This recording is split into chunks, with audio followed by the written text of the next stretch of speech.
So this is the video tutorial for All Your Love by John Mayall The Bluesbreakers featuring Eric Clapton on lead guitar. This is a great piece to learn just after you've learned the minor pentatonic scale because it's quite beginner friendly, only uses a couple of strings so it's not too much to think about, but at the same time it incorporates some fundamental lead guitar techniques such as bends, slides, hammer-ons and pull-offs, but shows you how to do them in a musical context. So let's take a look at how to play the parts.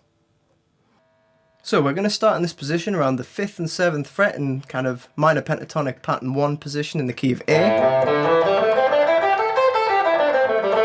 But we're only going to be focusing on the D and G strings. Now we're going to start with first finger on this 5th fret, third finger on this 7th fret, and we're going to play the 7th fret note on the G string. We're going to bend up a tone. So pick, then bend. And because we're doing a tone, we're aiming for the note 2 frets higher than the one we start on. So we start here on 7th fret, we're aiming for this note on the 9th fret. So if you're not totally comfortable with bends, maybe play the 9th fret first, practice bending up to that note.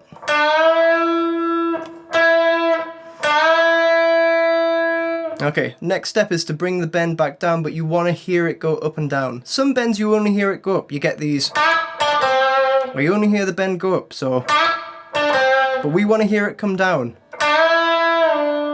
So you've got to keep the pressure under that third finger to make sure the note's nice and strong. Okay, now the next part we're going to do the pull off. So pulling off to the first finger on the 5th fret. So that's all legato techniques. There's no picking, only pick the first note. Okay, so you might need to practice the bends and the pull off separately to make sure they're both sounding good before you put them together in the same lick. And then the next note is going to be third finger on D string 7th fret. This is our root note, so maybe put a little bit of vibrato on there if you're comfortable with vibrato at this stage. And then there's a little gap before the next two notes. Okay, so just relax the finger, get that little bit of a pause, kind of a little breath. And then the last two notes. Got first finger on 5th fret G string, third finger on 7th fret D string, and that's part 1 of the riff. So that happens twice. It happens over an A minor 7 chord.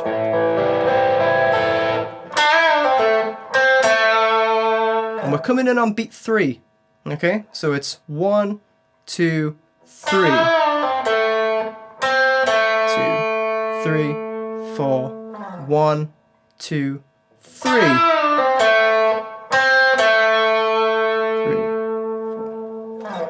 Okay, part 2 starts exactly the same way, so same bend, same pull off. But this time after that root note, we're going to go back to the 5th fret and we're going to go from 5th fret to 7th fret. Now you can either do a hammer on here, or you can do a slide. Both sound pretty cool, both sound a little bit more bluesy than just playing the note picked. It sounds a little bit less natural. So slide or the hammer. And then we're back to the first lick again as the chord goes back to the A minor. Okay, final part of the lick now, so this is going to be over the E minor 7 chord. We start the same way, but then we're going to bend that 7th fret on the G again.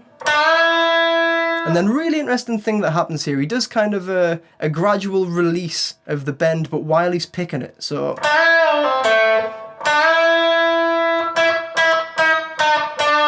that kind of sound. So keep the bend happening, and you're gonna add, I like to up pick just a few times, doesn't really matter how many times, just make sure it fits the music, fits in the bar.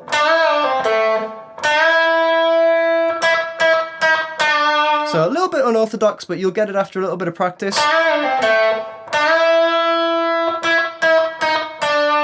And then we're gonna do a pre-bend. Okay, so we're still aiming for this 9th fret note, but we have to do the bend and then pick. Okay, so bend, then pick and pull the bend down. Pull off. Okay, so.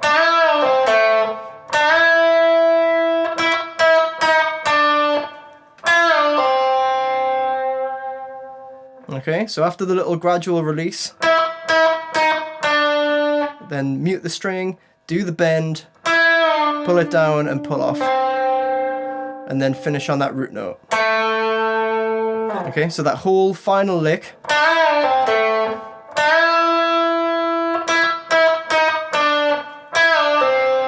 And on this note here, this first finger note, you can do a little blues curl, so where you just pull the string ever so slightly, so.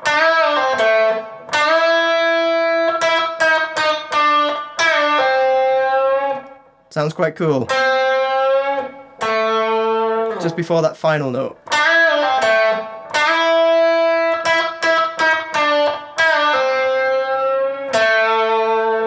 And then to finish off, we're going to bar the top 3 strings, we're going to pick them and then slide. Okay, so keep the pressure on the strings, bar them with first finger, strum all 3 strings, and slide down off the guitar. Okay, and you want to kind of mute it as you get to the bottom of the neck, rather than it sounding like this and having this horrible resonance. Just straight to the mute, keep it nice and neat. So that's the whole part. Now next up is going to be a series of backing tracks all at different speeds. Each one's going to start with a short demo followed by 2 progressions of the riff for you to practice over, so you can start slowly, get the technique right, and then gradually speed it up to the tempo of the original track. But if you'd like some extended loops of these backing tracks, you can get them over on my Patreon page, so you can practice the riff for a little bit longer, or use them as just a general blues improv tool. You'll also get a guitar tab, a scale diagram, and some more information about the gear and the tone. So yeah, that is the intro to All Your Love. Enjoy!